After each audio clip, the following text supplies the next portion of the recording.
Once again welcome back to my channel. सभी को राधे राधे। राधे राधे। तो आज का हमारा टॉपिक है top richest temple in India. उसके बारे में ये वीडियो अभी और न्यू की, तो वीडियो को लिंक आपको डिस्क्रिप्शन में मिल जाएंगे, जाकर वहाँ से चेकआउट कर सकते हैं। तो टेम्पल का हमारे कल्चर में ना बहुत बड़ा योगदान है, बहुत और स्पेशली जब मंदिर बनाते हो, राइट, जैसे राम मंदिर अभी बना है, तो जहाँ पे राम मंदिर बना है आप वहाँ की प्रॉपर्टीज के रेट देखो, 1000 टाइम्स ऊपर गया है। जो जिस जमीन का दाम आपको 5 लाख 6 लाख रुपया हो करता था, आज उस जमीन का दाम 50 करोड़ ऐसे बढ़ गया है। वहाँ इंफ्रास्ट्रक्चर बना है, रोड बना है, टूरिज्म बना है, वहाँ इकोनॉमी ग्रोथ हो रही है, लोग नए नए शॉप खोल रहे हैं, वहाँ रोजगार बन रहा है, टूरिस्ट लोग जा रहे हैं, उसका बहुत ज़्यादा इम्पैक्ट होता है इकोनॉमी पे। बहुत लोग कहते हैं कि मंदिर बनाने से, मंदिर जो हॉस्पिटल बना देते, आज उस मंदिर बनने की वजह से जो इकोनॉमिक ग्रोथ हुआ है, राइट, बहुत ज्यादा, उसकी वजह से जो अमाउंट अर्न हो रहा है उससे आप हॉस्पिटल, बहुत सारी चैरिटीज, ट्रस्ट बिल्ड होते हैं, तो उसका एक बहुत बड़ा इम्पैक्ट है एज पर इकोनॉमिकल भी देखा जाए और रिलीजियस भी देखा जाए, टूरिज्म बाई के देखा जाए लोगों को।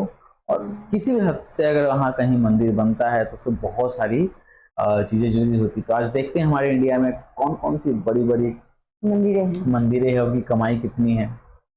चले बिल्कुल।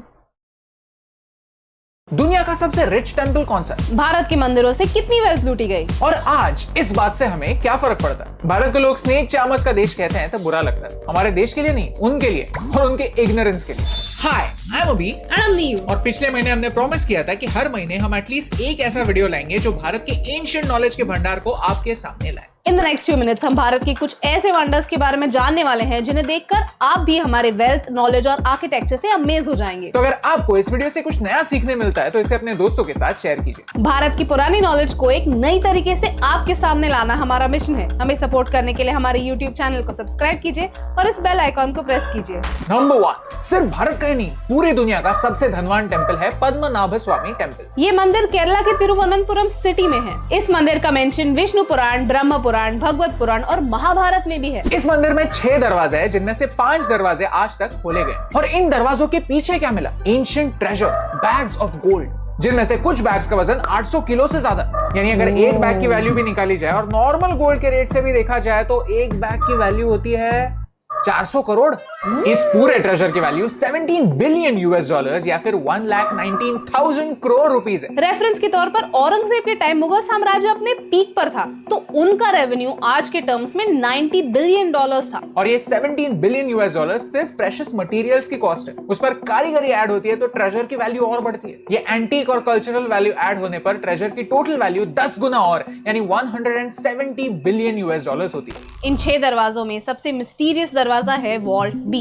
इस दरवाजे पर ऐसे नाग बने हुए हैं। माना जाता है कि वॉल्ट बी, जो कभी खोला नहीं जाता, उसके पीछे जो खजाना है वो इन 5 दरवाजों के पीछे जो खजाना है उससे भी ज्यादा। लोग कहते हैं कि ये वॉल्ट एक एंशिएंट मंत्र के बिना खोला नहीं जा सकता।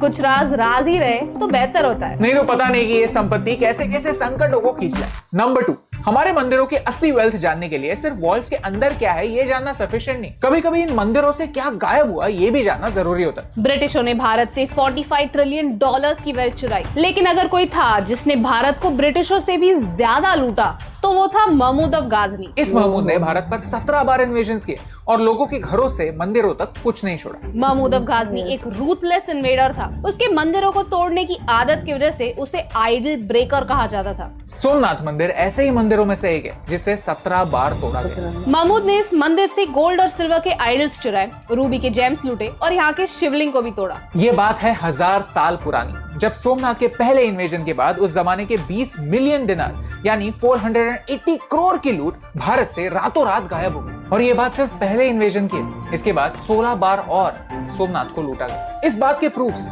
फ्रीश्ता नाम के एक पर्शियन हिस्टोरियन की किताबों से मिलते हैं कि सोमनाथ से 5 गोल्डन आइडल्स उठाए गए जिनकी आंखें रूबी से जड़ी हुई थी और एक एक रूबी की कीमत 50,000 दिनार। सोचकर यहाँ दुखता है कि मंदिरों में इतनी श्रद्धा से रखे हुए ट्रेजर को लूटा गया। नंबर 3, लेकिन कुछ प्रकार की संपत्ति ऐसी होती है जो लूटी नहीं जा सकती, जो बड़े बड़े इन्वेडर्स के नजदीक होते हुए भी उनके डिस्ट्रक्शन से कोसों दूर रहती है। और एलोरा केव्स का कैलाश टेम्पल सिर्फ भारत की ही नहीं पूरी दुनिया की विरासत है। लेकिन क्यों? यूजुअली कोई बिल्डिंग कैसे बनती है?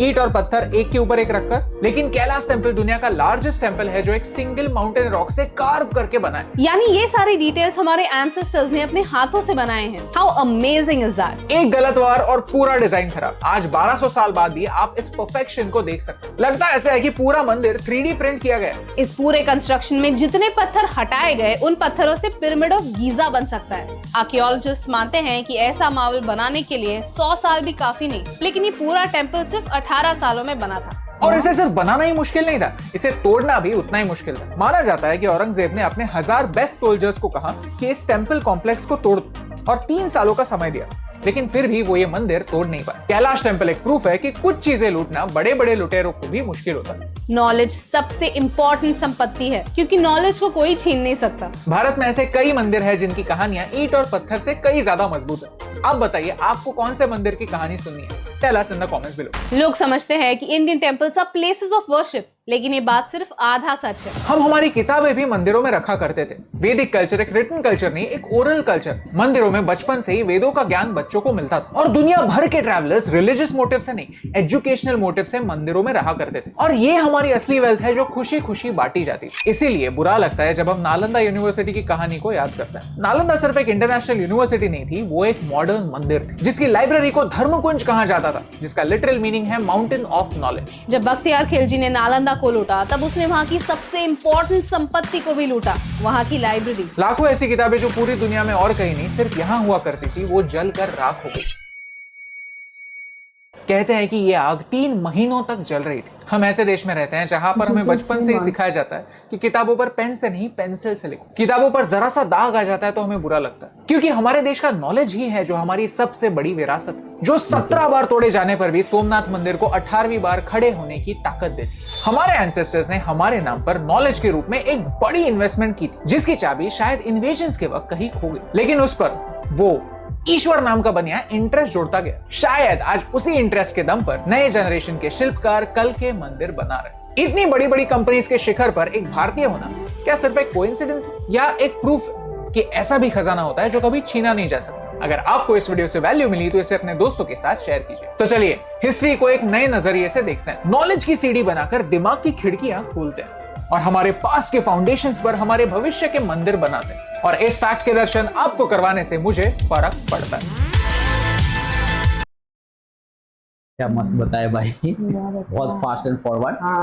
तो सही बात है यार, देखा जाए तो नालंदा यूनिवर्सिटी को जिस हिसाब से लूटा गया और वहाँ जला भी दिया, लूटा से लूटा और जला भी दिया। आज भी अगर वहाँ पे आप जाइएगा बेसिकली तो आपको बहुत सारी चीजें दिखेगी। पुरानी वो चौड़ी चौड़ी ईंटें होती थी, पतली पतली सी, लंबी लंबी मोटी मोटी ईंटें। वहाँ पे आप सेम टाइप ऑफ कंस्ट्रक्शन आपको इधर वैशाली में दिखेगा फिर। हाँ, वो भी उसी टाइम के आसपास का बना हुआ लगता है। मतलब पढ़ने के लिए चाइना मतलब अदर कंट्री वाले भी लोग आते थे यहाँ पे, तो वो अच्छा था। एक हमारे मतलब इंडिया में कल्चर था कि लोग अदर कंट्री से आते थे पढ़ने के लिए, लेकिन अब वो सब चीज नहीं, फिर भी अभी भी हमारे गवर्नमेंट थोड़ा सा एजुकेशन पे ज्यादा फोकस करे, फंड ज्यादा निकाले, अच्छे टीचर्स बहाल करे, ना कि वो पैसा लेके और टीचर देने वाला जो भी हाल फिलहाल में बिहार में हुआ है वो सब नहीं। जो अच्छे जो एजुकेटेड हो कम्प्लीटली उन्होंने मिसअप कर दिया। ठीक है, तो अगर आप एजुकेशन अगर आप बढ़िया एजुकेशन देते हो, और बढ़िया एजुकेशन आप कब दे सकते हो बताओ? बढ़िया एजुकेशन आप कब दे सकते हो? जब आपके पास अच्छी टीचर हो, उनको आप अच्छे तरीके से सिलेक्शन किया हो। उसका सिलेक्शन कैसे होगा? आपका एग्जामिनेशन बहुत टफ होना चाहिए। सबसे पहली बात, अगर आप शिक्षा देने जा रहे हो तो आपका एग्जामिनेशन एकदम सही तरीके से होना चाहिए, ताकि पता तो चले कि सामने शिक्षक है। दूसरी बात, एजुकेशन में कभी भी आरक्षण नहीं होना चाहिए। आप हर फील्ड में आरक्षण दो, एक शिक्षा और एक स्वास्थ्य, ये 2 ऐसी चीज है जिसमें आरक्षण तो होना ही नहीं चाहिए। जो लायक है उसी को वो ही आगे जाके एक बढ़िया भविष्य बना सकता है। आजकल के बच्चे गवर्नमेंट स्कूल में क्यों नहीं जाना चाहते? क्योंकि उनको पता है कि वो नहीं पढ़ाते हैं ढंग से, या फिर उनकी कैपेबिलिटी उस लेवल की नहीं। अगर है भी उस लेवल की तो गवर्नमेंट इतने सारे रूल इम्पोज कर देती है, जैसे आप इलेक्शन कराओ तो आप जनगणना करो, तो आप बच्चों का ये देखो वो देखो। भाई टीचर है यार, उसको पढ़ाने तो दो एटलीस्ट। वो पढ़ाने के लिए लेता है, सब जगह छुट्टियां हैं, शिक्षक को छुट्टी नहीं है। ऐसा नहीं होना चाहिए, क्योंकि वो भी तो एक मतलब तो माइंड तो मतलब हाँ वो डिस्टर्ब हो जाते हैं, अगर वो disturb हो डिस्टर्ब जाते होंगे हैं। तो क्या बच्चों को एजुकेशन देंगे। वही चीज हो।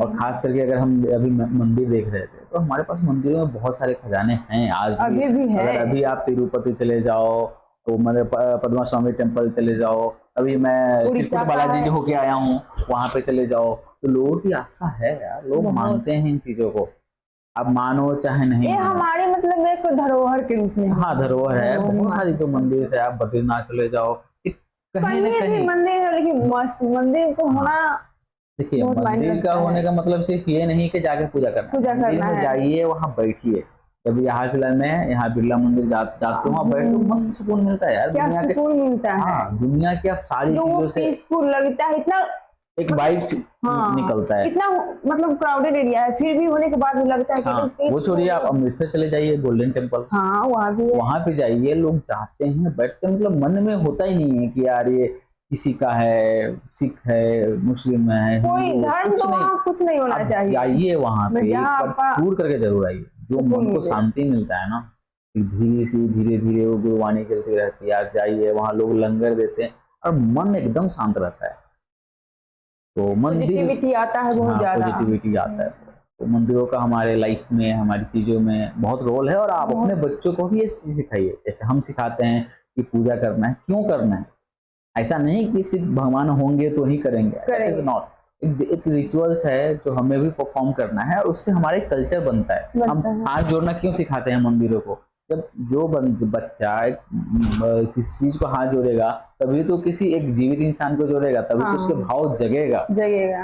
हम एक मंदिर पूजा करते हैं, उसमें अक्षत चढ़ाते हैं, फूल चढ़ाते हैं, चंदन लगाते हैं, उससे क्या होता है कि हमारी एक भावना जगती है कि ये हमारे भगवान हैं, इनको हमको अच्छे से रखना है। जब भी उसके जगह आप जब भी जीवित व्यक्ति आए या कोई जानवर आता है या कुछ भी आता है जो, तो उसके लिए भी आपके अंदर एक भाव जगता है। तो मेन मकसद पूजा और मंदिरों का यही है।